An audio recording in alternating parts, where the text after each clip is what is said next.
안녕하세요. 지난번에 소현세자의 후손들에 대해서 한번 살펴본 적이 있었죠. 그래서 이제 황해도 풍천에 초도에 귀양가 있던 이명섭 형제들까지 살펴보았는데요. 자, 오늘은 이제 이명섭이 연관된 모반 사건을 한번 다뤄보도록 하겠습니다. 이 이명섭 형제는 소현세자에게는 8세 손이 되고 현종에게는 아주 17촌이나 되는 아주 먼 친척인데다가 또 죄인의 후손이었기 때문에 사실은 모반의 추대의 대상으로 삼기는 상당히 부적합하다. 우리 그렇게 이제 이해할 수가 있습니다. 근데 문제는 이러한 과정에서 은원군의 후손이었던 철종이 즉위하는 새로운 상황이 발생을 한 거죠. 이에 대해서는 이제 지난번에 그 이원경 모반 사건을 통해서 한번 살펴본 적이 있었죠. 은원군의 가계도 대대로 모반에 연루돼 있던 그런 상황이었죠. 그 철종 자체가 죄인의 후손이었고 친족이었던 그런 존재였는데, 이 철종이 즉위하는 극적인 상황은 사실은 소현세자 후손에게도 어떻게 보면 신락 같은 희망이 생길 수 있었던 상황이기도 했습니다. 당연히 추대 대상을 찾던 별난 세력들에게도 소현세자의 후손은 충분한 선택의 대상이 될 수가 있었던 것이죠. 왜 그러냐? 소현세자의 아우였던 둘째 아우는 이제 바로 복림대군으로 효정이 됐지만 그 밑에 아우가 바로 임평대군이었는데, 임평대군도 그 후손이 쭉 이어져서 나중에 사실은 결국 똑같은 왕실관 십몇 층 그렇게 되지 않았겠습니까? 그런데 임평대군의 후손이었던 선비 이채중이라는 사람이 있었어요. 그런데 이채중이 또 왕통 뒤에 후사가 끊긴 친척한테 후사로 들어가게 돼요. 그게 누구냐? 바로 은원군의 동생 은신군의 후사가 끊어졌거든요.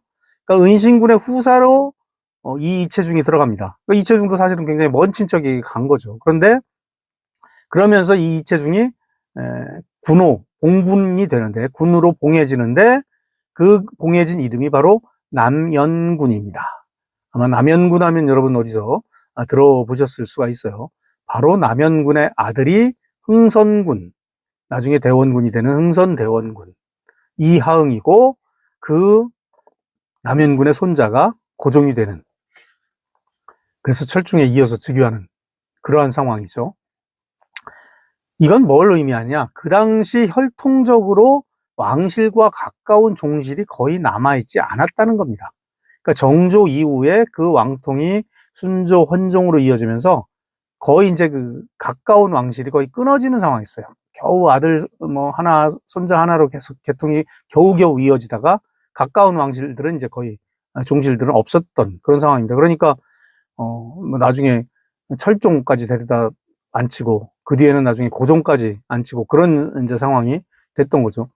그러니까 당연히 소현세자의 후손은 추대될 수 있었던 그런 배경이 될 수가 있었던 것이죠. 그래서인지 철종이 즉위한 지 한 달 만인 1849년 7월에 이 사건의 이제 관련자인 김응도라는 인물이 이명섭을 방문을 하게 됩니다. 자, 오늘은 이제 사건의 개요만 간단히 설명을 드리도록 하겠습니다. 고성욱이라는 사람이 있었어요. 고성욱이라는 사람은 어떤 사람이냐? 황해도 장연 지방에 거주를 하면서 가까운 이제 인근 해주가 바로 이제 가명 소재지죠. 해주에서 약국을 운영하던 그러한 인물이었습니다. 근데 이 고성욱이 1851년 철종 2년에 반영 모의가 있다, 모반을 고하겠다라면서 고변을 하게 됩니다. 그래서 이제 그 진술을 하게 되는데요. 이 고변하기 1년 전인 1850년 철종 1년 10월 13일에 평소에 가까이 지내던 황해도 문화라는 고을이 있습니다. 문화의 유흥렴이라는 인물의 집을 방문을 했다 그래요. 근데 그 자리에 이제 유흥렴과 함께 최희재, 기덕우 이런 인물들이 있었는데, 이들이 거사하자고 제안했다는 겁니다. 그 내용이 뭐냐? 우리들은 이제 오는 10월 17일, 나흘 뒤죠. 패거리를 모아서 한쪽 길로는 먼저 안악, 이것도 지무형입니다. 안악으로 가서 그 병부를 빼앗고, 병부라는 것이 그 군대를 동원할 수 있는 그 발병부죠. 그걸 빼앗고 그 안악고를 차지한다. 그리고 한쪽 길로는 곧장 해주의 가명으로 가서 또 그 병부를 빼앗고 역시 가명 소지를 차지한다. 그리고 한편으로는 문화에 있는 아전 김재익에게 몰래 연락해서 뒤따라 문화로 가서 또 문화의 병부, 사또가 가지고 있던 병부를 빼앗고 그 고을을 차지한다. 핵심이 되는 고을들은 이제 다 차지하는 거죠. 그리고 평안도 평양에 미리 패거리를 모았다가 이들과 함께 합세해서 서울로 직접 침범할 것이다. 이렇게 상당히 구체적인 거사 계획을 고성욱에게 털어놓습니다. 황해도 안악, 가명, 문화 등 그리고 게다가 평안도 평양 이래서 이들 병력이 합세해서 서울을 치겠다. 그런 이제 내용이죠. 그럼 이제 고성욱이 그 얘기를 듣고서 뭐 사실 이야기 자체 깜짝 놀랄 이야기도 하지만 구체적으로 좀 니들이 무슨 구체적인 계획이 있느냐? 우두머리는 누구고 주모자는 누구고 무기, 군량 이런 것들은 어떻게 조달하느냐? 하니까 이제 그때 이야기하는 게 이 바로 황해도 풍천에 거주하는 이명섭이 옛날 그 초도죄인의 후손이다. 초도죄인이라는 것은 이제 그 전에 이제 그 이원영 밀풍군 이탄의 이제 손자 얘기하는 거죠. 초도죄인의 후손. 그 사람의 후손이 바로 이제 이명섭이다. 그 이명섭을 지금 추대하고 명분을 삼으면 말도 바르고 이치에 맞을 것이다. 그럼 사람들이 소현세자의 후손이니까 하면서 따를 것이다. 그래서 이를 우두머리로 삼는다. 그리고 모사는 연안에 거주하는 김응도이다. 김응도는 그 바로 이명섭을 이제 만나러 왔다는 그 바로 이제 인물을 이야기하는 거죠. 재주와 꾀를 겸비했고 아마 술법이 있어서 앞일도 알아차린다. 고성욱 자네는 그 사람 명성을 듣지 못했느냐. 그리고 무기는 이제 황해도 이제 구월산이 있죠. 구월산은 구월산성이 있습니다. 무기는 구월산성에 있으니까 그걸 갖다 쓰면 된다. 그리고 군량은 우리가 모은 패거리 중에 부유한 자가 상당히 많다. 그리고 그 서해안에 이제 그 조운이나 그런 식으로 해서 백길이 많죠. 바다로 가서 오가는 배에서 곡물을 빼앗아서 쓰면 된다. 이런 식으로 이제 대답을 합니다.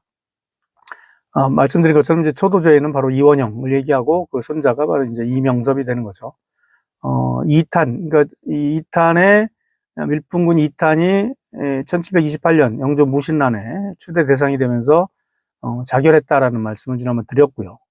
그리고 1755년에 의뢰옥사 과정에서 이탄의 가족이 연루되면서 이원형은 이제 밀풍군의 손자였던 이원형은 이제 초도로 귀향을 왔습니다. 이명섭은 바로 이제 이원형에게는 손자가 되고 소현세자에게는 이제 8세 손이 되는 그런 존재였던 것이죠. 그래서 이제 거사를 준비하던 사람들은 이명섭을 추대하면 이치에도 맞고 민심이 호응할 것이다. 아마 그걸 기대를 했던 것 같습니다. 그리고 이제 바로 이제 모사, 주모자였던 꾀를 내는 모사는 김응도라고 해서 이 사람은 이제 황해도의 금천 출신이었어요. 그래서 그 황해도 주변에서 계속 떠돈 사람들이었습니다. 그래서 연안에 거주하다가 평산으로 이사를 해서 평산에서 살고 있던 사람이었습니다. 이 사람은 강화도에 있는 만이산에서 10년 동안 공부를 했다 그래요. 그러면서 나라의 흥망성쇠라든가 사람들의 생사, 그 날씨 그런 것들을 예측할 수 있다라고 주장을 했고 사람들은 그렇게 믿었던 것 같습니다. 그리고 무기는 이제 아까 얘기했던 이제 구월산성에서 조달한다라고 했습니다. 그리고 이 구월산성에 있었던 장교였던 별장이라는 계급을 갖고 있었던 최치각이라는 사람은 실제로 이 유흥년 패거리에게 거사 계획을 전해 듣고 거의 포섭이 된 상태였습니다. 그리고 이제 막 군량은 아까 말씀드린 것처럼 부유한 사람들에게 얻는다거나 이제 바다에서 약탈하겠다. 그런 이제 계획을 가지고 있었습니다. 실제로 이 당시 주모자들은 이 거사 자금을 마련하려고 경제적으로 여유 있는 사람들을 포섭하기 위해서 상당히 노력을 합니다. 당연히 이제 고성욱도 그 포섭 대상이 됐던 거죠. 약국을 경영하니까 지역에서는 상당히 이제 부유한 축이었지 않겠습니까? 그래서 주모자를 포섭하는 단계에서 고성욱도 포섭을 했던 것이고, 구월산성의 별장이던 최치각은 이제 그 무기를 확보하는 차원에서 그 포섭이 됐고, 또 최치각이 약간 또, 부정 축제를 했는지 어땠는지 모르겠지만 상당히 부유했던 것 같아요. 그러니까 이 당시 그 주모자 중에 한 사람인데 최희재가 최치각에게 돈 1000냥을 내놔라. 무기를 더 사야 된다. 뭐 그런 요구도 받았다 그래요. 그리고 개성 여러분 옛날부터 그 개성에 인삼이 유명했잖아요. 그래서 개성에 이제 인삼밭, 삼포라고 하죠. 인삼밭을 운영하는, 삼포를 운영하는 사람들이 상당히 많았는데 그 중에 하나가 이제 김성렬이라는 사람이 있었어요. 근데 이 김성렬을 이 주모자들이 만난 자리에서 김성렬을 포섭하면서 아울러 야, 개성에 누구누가 부자냐? 아마 그런 정보를 막 캐냈다 그래요. 이것도 역시 다 그런 이제 그 거사 자금을 마련하려는 이들의 계획 중에 하나였던 것 같습니다. 그리고 별 여러 가지 이제 그 자금 동원 계획이 많이 실제로 실행이 되는데요. 전직 좌수라면 이제 그 향청의 우두머리라고 해서 이제 수령을 보조하는 그런 이제 그 자리죠. 어떻게 보면 수령과 약간 견제도 되는 그 지역의 양반들의 어떻게 보면 약간 좀 핵심이 되는 사람인데 좌수였던 이이배라는 사람이 있었는데 어느 날 이제 사당에 가보니까 조상의 신주가 없어졌어요. 옛날에 그 조상의 신주는 굉장히 중요한 거거든요. 그래서 혹시 전쟁 때 갑자기 피난을 가더라도 신주는 모시고 가거나 아니면 몰래 묻고 가잖아요. 그래서 다시 이제 회복된 뒤에 와서 파내고 하죠. 그러니까 거기서 나온 얘기가 신주단지 모시듯 한다 그런 얘기가 있잖아요. 그만큼 귀한 건데 갑자기 사당에 있던 신주가 없어졌어요. 그러면서 그 신주가 있던 자리에 편지가 딱 하나 놓여 있습니다. 50냥을 내놓으면 주겠다. 그러니까 뭐 요즘에도 뭐 무슨 온갖 방법을 통해서 무슨 랜섬웨어니 뭐니 하면서 뭐 심고서 이렇게 협박하는 경우 많잖아요. 그러니까 옛날에 이제 그런 게 있었던 거죠. 신주를 몰래 훔쳐가서 그걸 돈 내놓으라고. 뭐 그런 일도 있었고. 아무튼 그 당시 주모자들이 거사 자금을 마련하기 위해서 온갖 방법으로 노력했다는 것을 우리가 알 수가 있습니다. 문제는 이제 거사 일자였어요. 처음에 1850년 이때 고성욱이 이들을 처음 만났을 때 10월 17일이라고 이야기를 했었는데 논의 과정에서 뭐 준비가 좀 제대로 안 되니까 고성욱 스스로 좀 연기하자 해서 11월 7일로 연기가 됐다 그래요. 그러다가 별 움직임이 없더니 이듬해인 1851년 9월 거의 한 9월 10일에서 15일쯤 거사하자 그렇게 또 얘기가 됐다고 합니다. 그러니까 거의 처음에 거사 일자에서 한 1년 정도 미뤄진 것이라고 볼 수가 있죠. 한 11개월 미뤄졌으니까. 문제는 이제 고성욱이 아마 불안했던 것 같아요.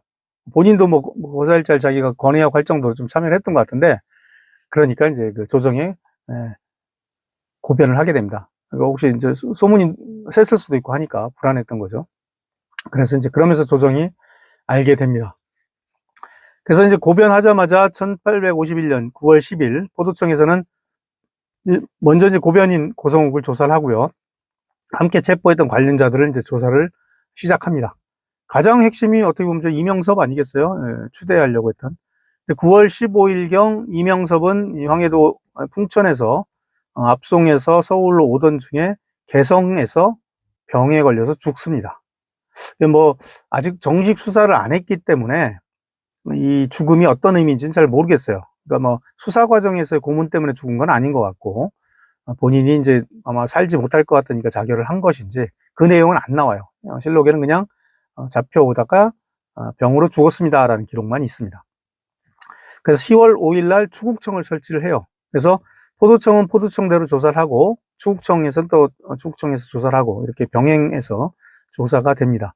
그런데 이 사건은 또 흥미로운 것이 주모자였던 유흥념은 끝내 체포되지 않습니다.